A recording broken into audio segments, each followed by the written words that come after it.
need to understand. So first is to minimize the part count. So to minimize the part count, that is to reduce the total number of parts in the product to simplify assembly. So question, yung bang screws are there? Are they still are they considered as part of the product? Yes. So yung mga screws, yung mga maliliit na mga parts, kahit na gaano sila kaliit, they are considered as part. Now, yung mga part na yon, mentras maliliit, okay, mahirap i-assemble. Okay, so using this DFA na to, using this Sa labas mo na particular ba ha? technique na to, Para we yung need to sound minimize kasi. the part count so that, una, yung prone to misplacement is pwedeng ma-solve. And then another one is yung problem when it comes to assembly may also be addressed. Okay? So reduce the total number of parts in the product to simplify assembly. That is for the key principle number one. So example, so a single molded plastic housing replaces multiple components. Okay, so single housing lang siya, and then it may replace the multiple components kapag if we want to protect our cell phone.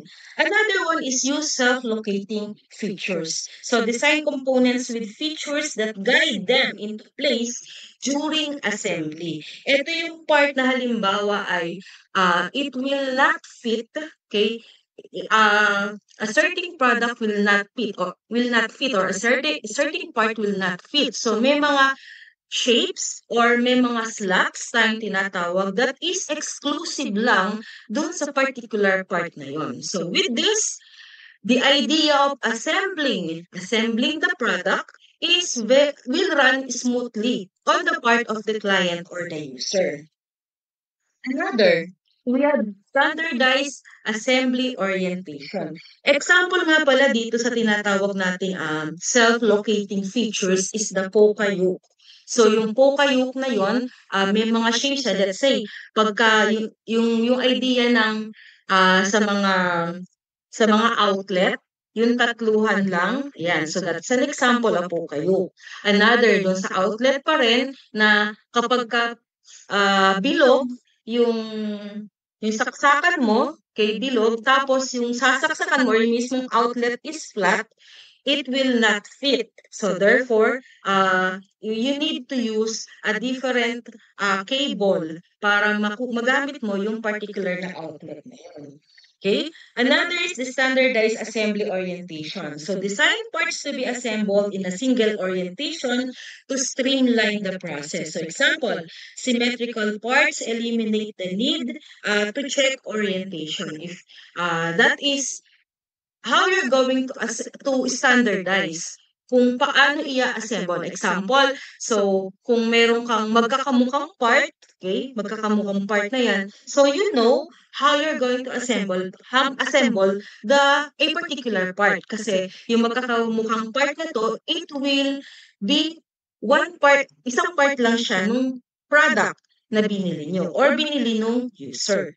Another is to incorporate modular design. So modular design, this one is sa mga sub-assemblies. We can create sub-assemblies that can be tested and assembled separately before integration. So this one actually reduces the need to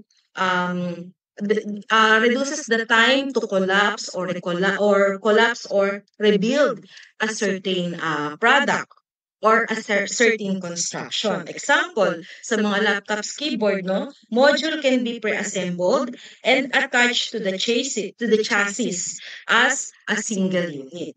Another is to facilitate tool access. No? So ensure parts are accessible for tools like screwdrivers or robotic arms. So example, designing screw holes with sufficient clearance for automated tools. Parang hindi mo kailangang mag-circus or hindi mo kailangang um, mag-create ng different positions para lang sa gano'n ma-access mo yung screws ng particular product, or you don't need to remove anything just to access the location of the screws. So ito yung sinasabi na facilitate tool access. This one, yung number 5 tool na 'to, this one is very common do'n sa mga product wherein puro mga snaps lang sila. Parang when you see a product, magtataka ka, paano nila kinabit yun? Wala ka namang makitang screw. Yung pala, ini-snap lang. How are you going to disassemble and assemble later? Yung mga product na ganon, kung saan ini-snap sila, and then yung idea kung nasaan yung mga tool access na yon is parang very mysterious. However, yung particular naman na design na yon is actually good for aesthetic. Now, another is what are the challenges of complex designs? So we have the higher cost, increased errors, and then longer production time. When we say higher cost, complex designs often require specialized tools, materials, or processes, just like what I have mentioned earlier, no? And then we also have the increased errors, wherein more parts and assembly steps increase the likelihood of mistake, and longer production time. This is complex. This is yung complexity kasi when the a certain product or a certain part is more complex to produce, it needs more time, specialized tools, specialized machines, and it may delay yung mga tinatawag nating time to market. So with this, so itong mga to, we have the key principles and the key principles for the FM and the DFA. Let's take a look dun sa halimbawa is we have the stapler. Okay, so tingnan natin sa stapler. Sa part ng stapler. Okay? Ito yung stapler nating tinatawag. We are very much aware on how this stapler works, no? Alam natin kung paano siya gumagana, paano siya pagaganahin, saan siya ginagamit, etc. So, how do you think will be the inefficiencies of this particular product? Okay, so let's apply yung principle ng DFM saka ng DFA, no? So, tingnan natin. So, based dito sa design, sa current design na meron ng stapler, okay? So, what do you think is the inefficiencies of this product? Okay?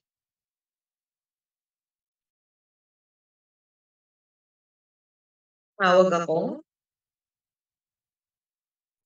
Anybody?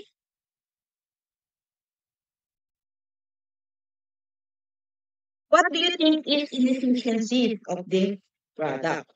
Okay, so una, when it comes to inefficiency, no? Ano tingin nyo ang problem dito sa inefficiency ng nung stapler na to? Okay. So, una, ang dami niyang parts. Okay? Although, when we try to use this stapler, readily available na siya, nabuo na siya, no? Buo na siya nating mabibili mula sa market. So, readily available na siya sa market nang ganito na itsura niya. On the part of the manufacturer, what do you think are the inefficiencies of this stapler? Anybody?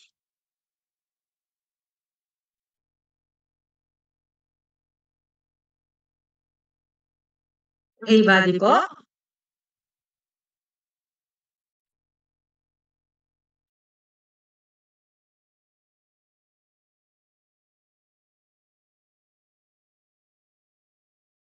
Okay? Ma'am Precious? Afternoon po, sorry po, hindi ko po kasi makita kung paano mag-raise ng hand. Sorry po. Dito po sa design po ng stapler na to, tama po ba, ma'am? Yes po. Yes, ma'am. Siguro po, ma'am, yung nakikita ko pong inconsistent, yung about po sa may, sa may ano po, design po ng pagkaka-close nung staple wire. Di ba po may two designs lang po siya? Mhm. So, meron Puwedeng paloob and then Opo, puwedeng meron para siyang meron po naka-fly puwedeng away na gano'n. Opo, based po ma'am sa, kapal or thickness po ng ini-staple po na paper. Okay. Other idea? Ma'am, Ano puwedeng naman ano, Yes po, Sir Charlton. ang nakikita ko Yes po po. dito, yung thickness niya ay limited, yung kaya Sorry, niyang sir? i-staple, yung thickness po. Tapos Yung thickness na length kaya din, niyang i-accommodate. oo po. Tsaka yung length din, halimbawa mag-i-staple ako sa bandang gitna or napakalimitado lang po. Although siyempre baka dinesign po yan sa talagang maliit na ano, pero yung tinitingnan ko yung versatility, yung it can accommodate different sizes, length, tsaka yung thickness. Medyo dun po ako nakita ko may limitations siya. Yes. That's why marami na na-imbentong different version ng stapler because of that problem, Sir Charlton.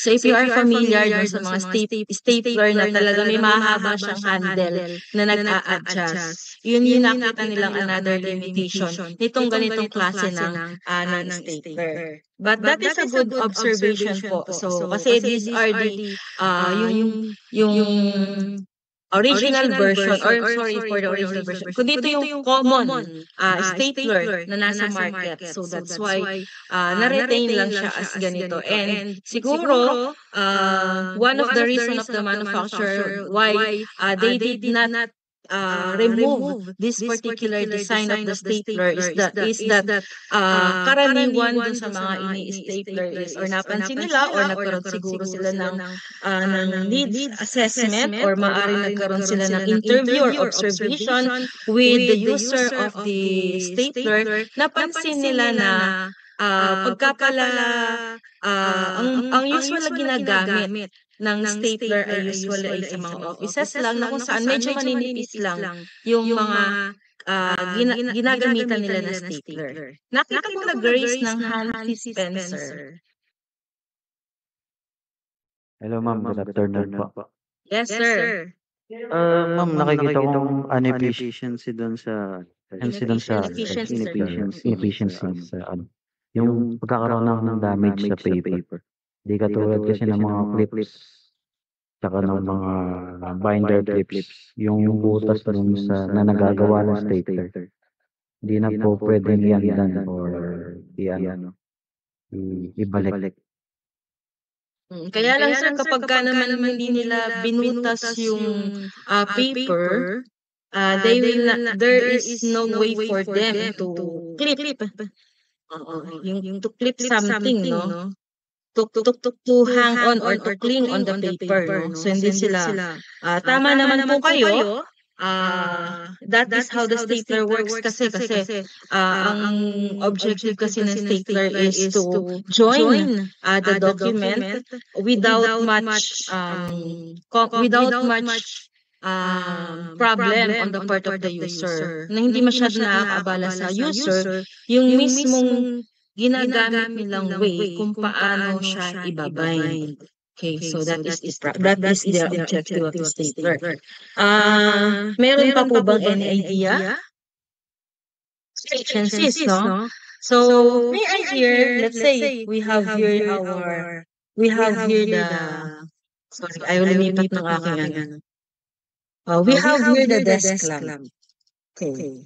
So, desk lamp, actually this picture nakuha ko lang to sa Lazada.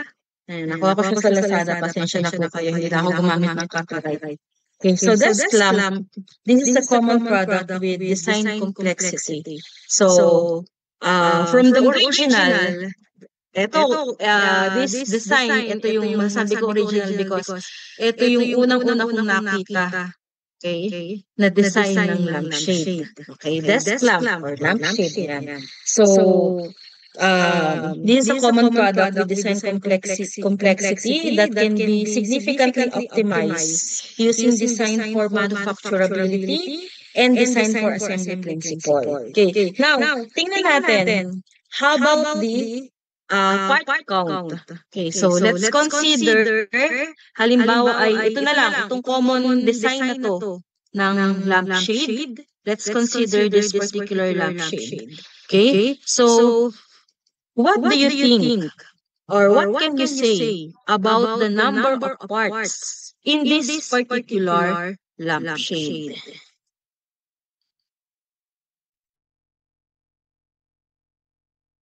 Anybody?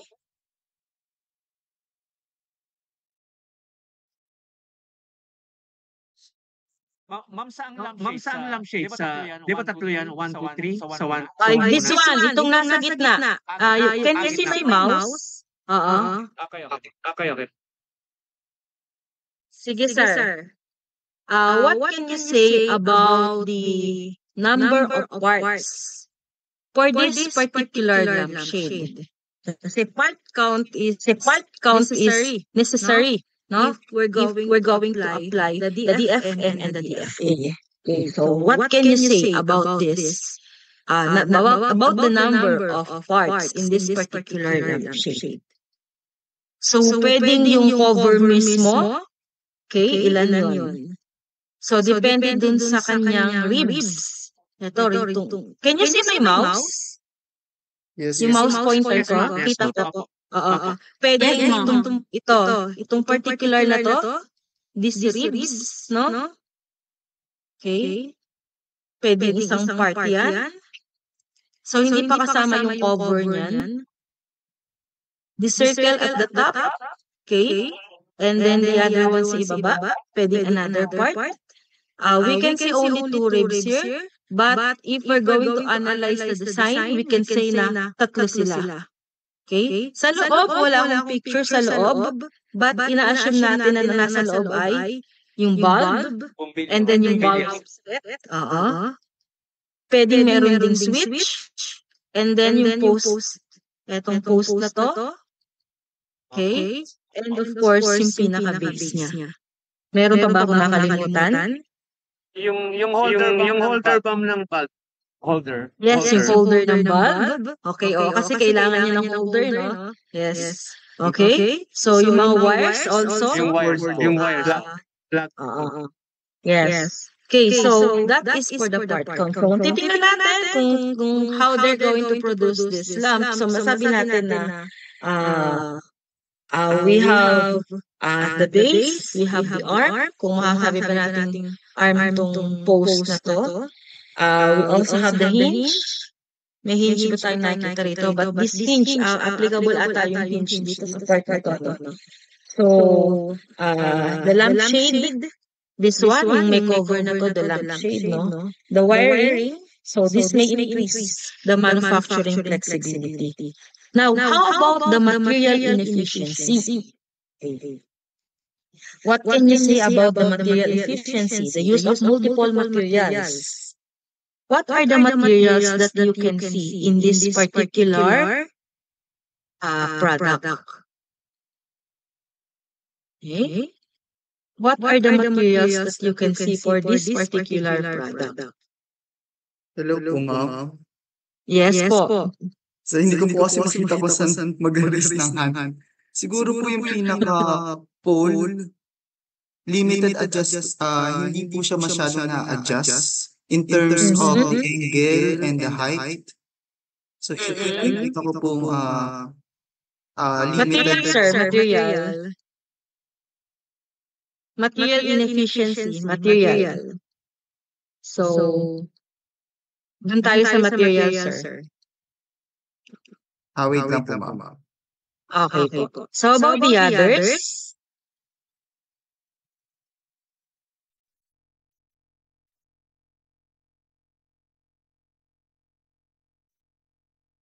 How about the others po?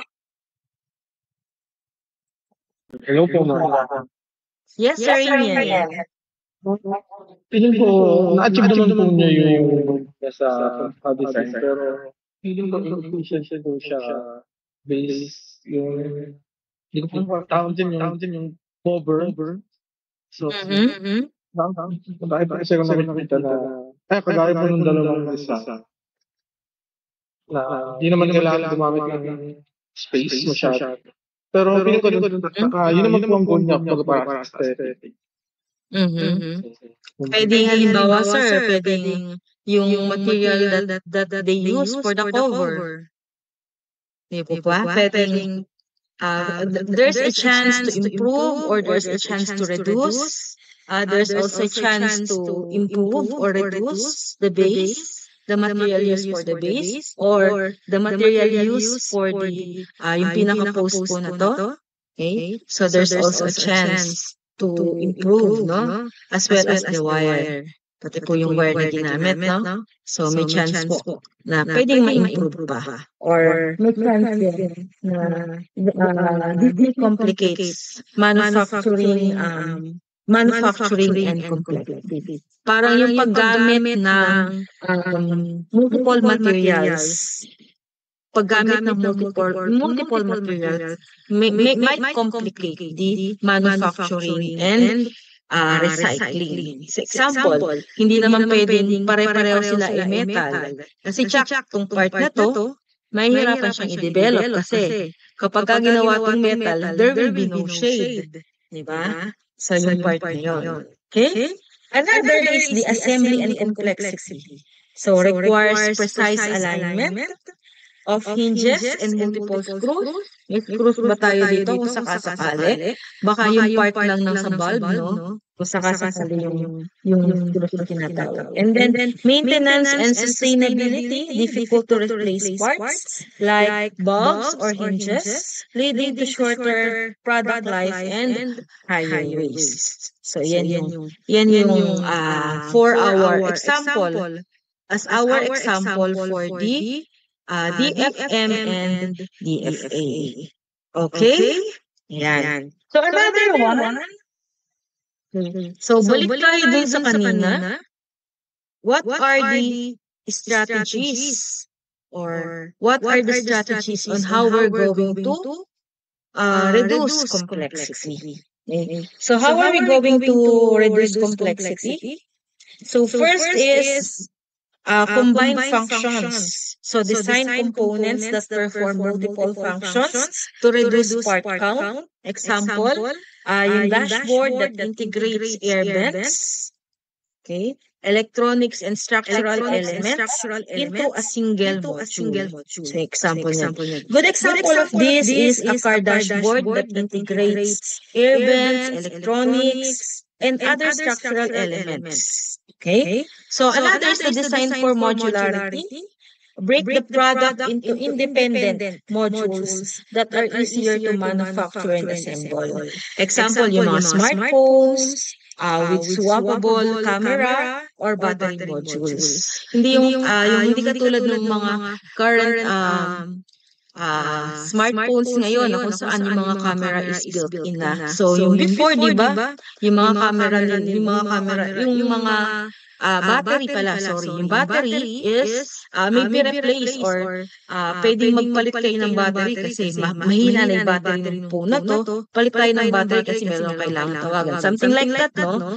So, yung smartphone ngayon, okay, so built-in na yung kanilang mga battery. And ang complexity na ginagawa nila ngayon is through the ports. Yung mga ports available na sa lahat. Example, puro Type-C connectors na yung ginagamit nila, available na rin. O kung ano yung karaniwan na ginagamit ng mga ports for charging, doon na sila ngayon nagsisipag-focus. Another is the use of snap-fit connections. Snap-fit connections to replace fasteners like screws with snap-fit joints to simplify assembly. And then another is to standardize materials and components. Nabanggit ko na to kanina, no? And then yung avoid over-engineering. Okay? So for this one, for this topic, I'll be giving you, wala na si Sir Accreditor. Nandiyan ba si Ma'am Eunice? Ma'am, stop na kayo na recording. Naka-record ko ba ako? Hindi na, no? Okay. Okay, so I'll be giving you assignment regarding this topic, doon na lang po tayo sa GC mag-usap, no? Okay, so stop sharing ko na po ito. Okay? And before we end, tama ba ako? Ayan. Okay, so before we end, I invite everyone to kindly turn on your camera so we can have our final attendance.